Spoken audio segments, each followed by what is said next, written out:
Halo semua, selamat sore. Perkenalkan kami dari kelompok 6. Saya Rauna Melia Putri. Ini ada Kyle dan ini ada Andrean.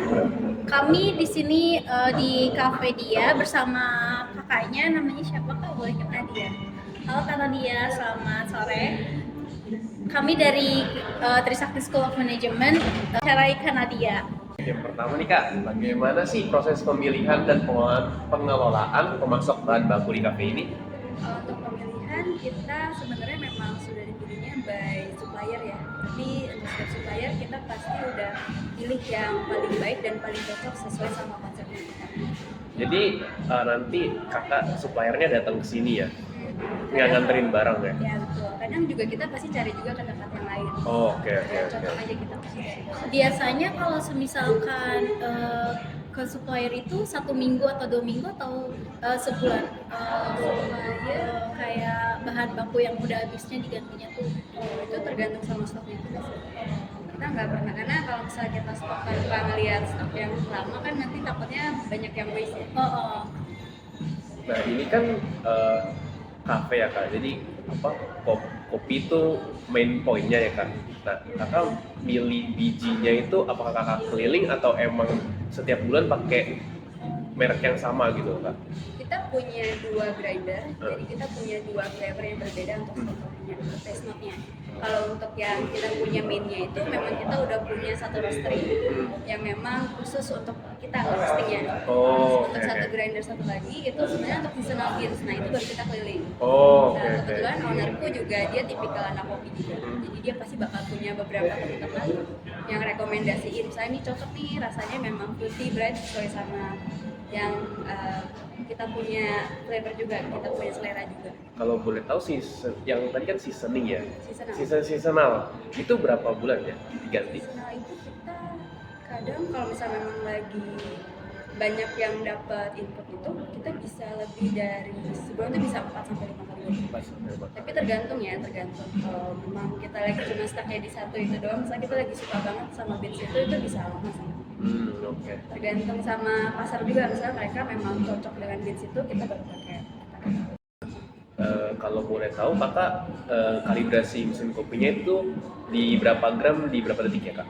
Kalau kalibrasinya, kita dari sini standarnya itu dari 17,5 sampai 18. Oh 18. Bisa sih 19, cuma itu udah worst case banget. Kita biasanya di 17,5 sampai 18. Kalau detiknya itu berapa ya? Detiknya itu biasanya di 22 sampai 28, tapi 28 itu sebenarnya udah worst case juga ya. Oke. Jadi based on, kita nggak benar-benar terpatok sama yang biasa di Google gitu, harus berapa detik, berapa yieldnya, tapi kita balik lagi ke taste note-nya kita. Taste-nya ya, oke. Nextnya itu berapa jumlah staff yang dibutuhkan untuk operasional harian dan bagaimana sih kak pembagian tugasnya? Kalau dari harian all ya, divisi ngomongnya ya, itu kita ada 12 divisi ya kak? Jadi kalau di bar itu ada 4 orang, di kitchen yang hot itu ada 3 orang, di pastry kita ada 4, sama satu lagi admin. Itu 12 itu harus. Oke. Kita kecuali kalau ada yang libur mungkin ya paling sekitar 11 atau 10 orang. Jadi per minggunya tuh ada berapa orang yang libur gitu ya? Kita kan kita muter terus. Iya muter terus. Jadi per hari itu ada yang libur gitu ya? Berarti satu hari itu bisa berapa orang yang libur? Ya tergantung sama jadwalnya. Jadwalnya. Kita ada 3 divisi, 3-3-nya kadang bisa satu hari itu kita full team. Full team itu biasanya kita di weekend sih. Oke. Kalau misalnya di weekday, nah itu udah agak lagi lebih slow. Mungkin ada yang barnya satu orang libur, barengan sama kitchen satu orang libur juga. Jadi paling sedikit 2 lah ya kak? 2 atau 3 orang. Berarti di sini tuh karyawannya bisa part time nggak sih atau semuanya full time? Part time. Paling kita ada part time juga. Cuman biasanya part time itu kita ambilnya untuk weekend. Kalau memang lagi hectic dan rush hour atau ada event-event. Karena biasa kita di sini kan ada event birthday atau engagement dan lain-lain. Nah itu kita pasti perlu bantuan satu manpower lagi. Next, bagaimana jam operasional kafe dan juga kebijakan tentang shift kerja karyawan kak? Operasional kita dari jam 9 pagi sampai jam 9. bukanya itu dari jam 10 sampai jam 9. Kalau untuk shiftnya kita ada 2 shift. Shiftnya itu kalau pagi kita startnya dari setengah 10 sampai setengah 7. Setengah 7. Untuk siangnya kita dari setengah 1 sampai setengah 10. Tadi kan kakak sebut ada part time ya kak? Nah kalau part time itu jam-jamnya gimana? Sama, kita ngikutin. Oh, ngikutin. Part time itu sebenarnya lebih ke Daily worker lah ya? Iya, Iya, daily. harian dia masuknya 1 minggu itu berapa gitu. Oke. Kalau untuk shift kita harus di 9 jam sih. Di 9 jam ya? 9 jam, 1 jam istirahat. Oh. Next. Nah, selanjutnya tuh Kak, bagaimana sistem pengelolaan inventaris dan stok bahan baku tuh gimana sih Kak? Oke, kalau di sini kita ada 2 inventory sebenarnya. Kalau inventory harian itu biasanya teman-teman dari staff di bar dan pastry itu pasti kita setiap hari kita nge-stok sih, ngecek stoknya lebih tepatnya. Sama di kitchen juga.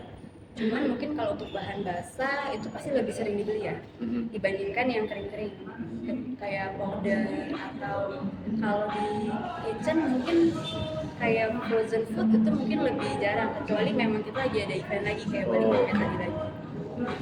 Cuman kalau misalnya untuk inventory monthly-nya itu untuk barang-barang kayak peritilan penting nggak penting kayak tisu, straw dan lain-lain. Oke.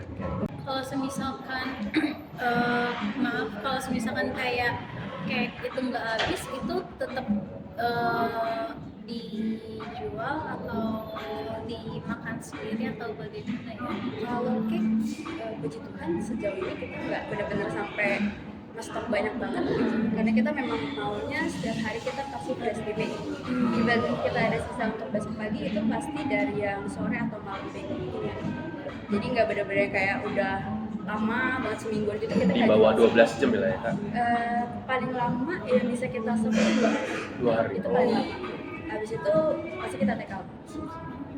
Selanjutnya itu Kak, apa standar SOP yang diterapkan untuk memastikan kualitas dan layanan produk? Untuk SOP-nya sendiri sebenarnya by QC sih. Kalau SOP kan tertulis ya, kita nggak bisa benar-benar memastikan semua orang mengikutinya dengan baik. Karena staffnya ada banyak, mungkin lebih ke dari aku dan staff yang lain juga saling bantu untuk lihat apakah setiap produk yang keluar sesuai sama standarnya Coffee. Jadi kita sama-sama saling ingetin aja, bukan judgmental juga ya. Jadi kayak, kayaknya kurang ini kurang ini. Tapi kalau misalkan soal kopi, kan kakak tiga kan bilang sesuai taste-nya ya.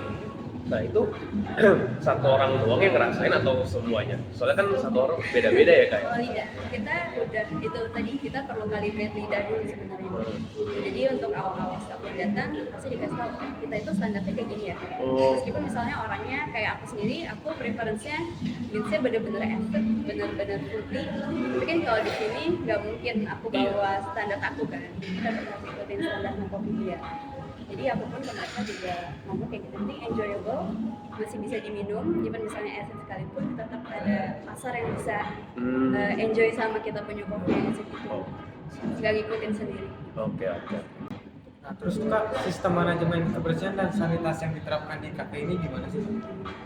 Kita sudah pasti lagi sanitasi karena kalau F&B itu paling utama cleaning ya. Iya. Kalau cleaning itu kalau untuk sekarang, kalau untuk dailynya kita pasti closingan dan opening itu pasti kita udah bersih lagi dari semua peralatan yang dipakai, mau yang sampai ventilasi dan segala macam itu pasti kita bersihin. Untuk beberapa kayak divisi kitchen, terutama di pastry dan hot kitchen itu pasti mereka punya general cleaning lagi. Mereka lebih sering general cleaning karena produksinya kan lebih yang susu-susu, yang lemak-lemak dan lain-lain. Kalau di bar sendiri kita usahakan setiap hari. Menurut kakak, apa tantangan terbesar operasional yang pernah dihadapi? Bagaimana sih cara kakak itu mengatasi masalah tersebut? Operasional, so far belum ada yang Belum ya? gimana ya. Paling drama-drama karyawan. Cuman kalau untuk itu bisa lebih dibikin bonding aja sih anak-anaknya untuk berani punya komunikasi yang baik. Karena kalau komunikasinya kan harus 2 arah. Iya. Kalau cuma 1 arah kan namanya ngomong sendiri ya. Jadi aku lebih ngasih tahu untuk punya komunikasi yang baik. Dia ngerti, kita ngerti. Kalau misalkan dari pelanggannya itu gimana? Pelanggan mungkin challengingnya kalau kita lagi ada event private, terus ada customer keluar lagi. Tapi kan customer kan juga unik-unik ya, kadang mereka suka penasaran ada apa sih. Ya, itu tuh kadang dari klien kita sendiri yang untuk private event itu mereka tuh suka sedikit terganggu karena kalau ada yang mau komuk dan lain-lain. Mungkin dari kita sendiri, dari Coffee itu kita utamanya kita udah kasih tahu dari awal, jadi dari mereka masuk kita udah kasih tahu ada private event ya, jadi kalau bisa diarahkan duduknya ke sebelah sini aja. Cuman kembali lagi ke manusianya lagi. Bagaimana sistem pencatatan transaksi dan pelaporan keuangan yang harus dijalankan di kafe ini? Kalau dari operasional depan kita sudah pakai POS kan, jadi itu semua pasti kita settle di akhir sih. Cuman untuk rekapan bulanan itu biasa dilakukan sama owner, karena tetap untuk finance masih dipegang sama owner. Oh, berarti finance pure owner doang ya? Paling kita cuma bantu rekap dikit-dikit ya, memang kayak admin kita itu tugasnya rekap untuk kue-kue yang orderan. Oke. Kalau dari bar sendiri kita lebih ngumpulin untuk settlement-nya aja. Biasanya kalau itu masukan tiap hari itu berapa ya Kak? Apa nggak nentu? Enggak nentu sih. Cuman memang itu rahasia perusahaan. Jadi nggak boleh dikasih tahu. Apakah kafe ini menggunakan teknologi seperti POS, software manajemen, stok, dan lain sebagainya, dan bagaimana sih dampaknya terhadap efisiensi operasional untuk kafe ini? Ya tadi aku bilang kita udah pakai POS untuk kasir. Itu kalau efisien sangat efisien. Tergantung kita pilih POS-nya seperti apa. Kadang kalau yang berbayar memang lebih mudah. Karena kita biasa tuh POS itu dia ada satu sistem yang kita bisa masukin satu produk, bikinnya pakai ingredients apa aja, mereka bisa invent sendiri. Jadi selain invent kita manual, mereka juga bisa bantu kita untuk inventory, daily-nya porsinya berapa, kopinya berapa, dan lain-lain. Cuman itu tergantung sama POS. So far kita pakai POS-nya sekarang sudah cukup baik dan sudah cukup efisien untuk bantu kita punya yang tadi finance tadi sendiri. Sekian, terima kasih.